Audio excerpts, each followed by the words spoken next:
What's up, everybody? I was just thinking about the fact that when people see me, I'm always alone. I'm an introvert. And a lot of times I'm constantly talking about success. And I was thinking about the time when I was 6 years old and I played baseball. And my next door neighbor, was a childhood friend of mine, his name was Brad. And his dad noticed that I was really good at sports. And he came to my game, he observed, and the next game, he said, "Hey, Chase, if you get a home run in this baseball game, I'll give you $100." And this was in the '90s. $100 was a lot of money. So I'm like, $100, okay. And I've always been a pretty thin kid. So the next game comes around, and I go up to bat. I couldn't hit the ball over the fence. I wasn't strong enough. But I hit the ball very close to the fence. Didn't go over. But I ran all three bases and made it home and got an in the park home run. Right?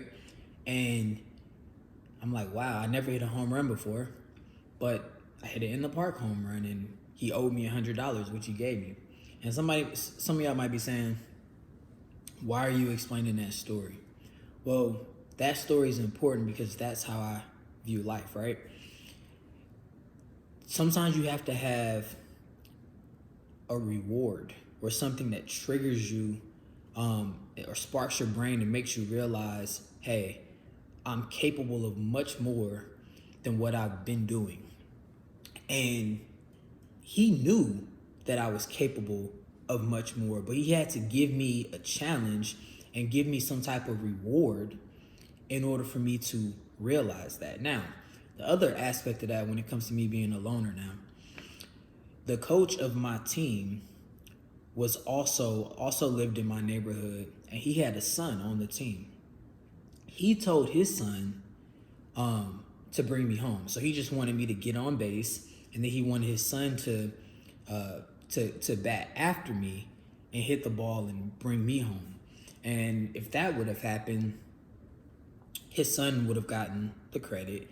And he may have said that because he didn't know I could hit a home run. Maybe he thought his son was a better player. Could have just been he wanted his son to get all the glory and get all the praise. I'm not really sure. But what it did make me realize is that in life, we all have different agendas. We all have different plans, right? What your plan, what your agenda is, what your goal for your life is, that might not be someone else's goal.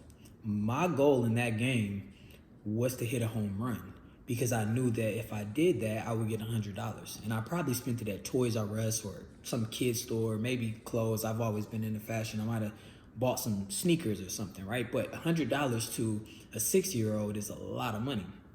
Now, my coach's son, he was upset.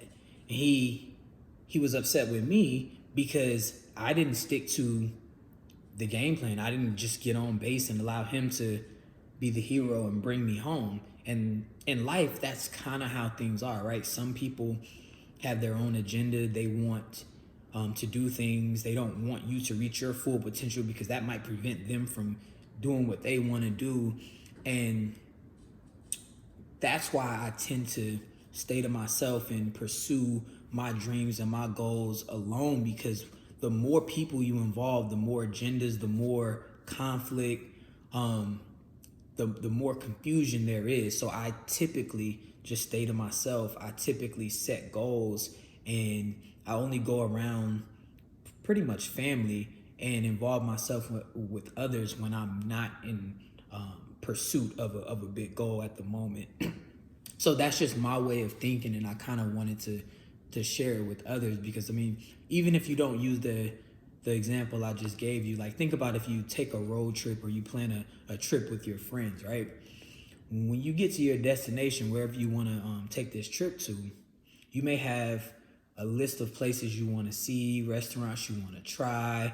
You may have a specific amount of time. Let's say you're driving, a specific amount of time it might take you to get to this destination. But Imagine if you took a friend with you. Imagine if you took 2 or 3 people. They might want to stop, right? They might want to take some pit stops. They might want to see other different venues or destinations. They might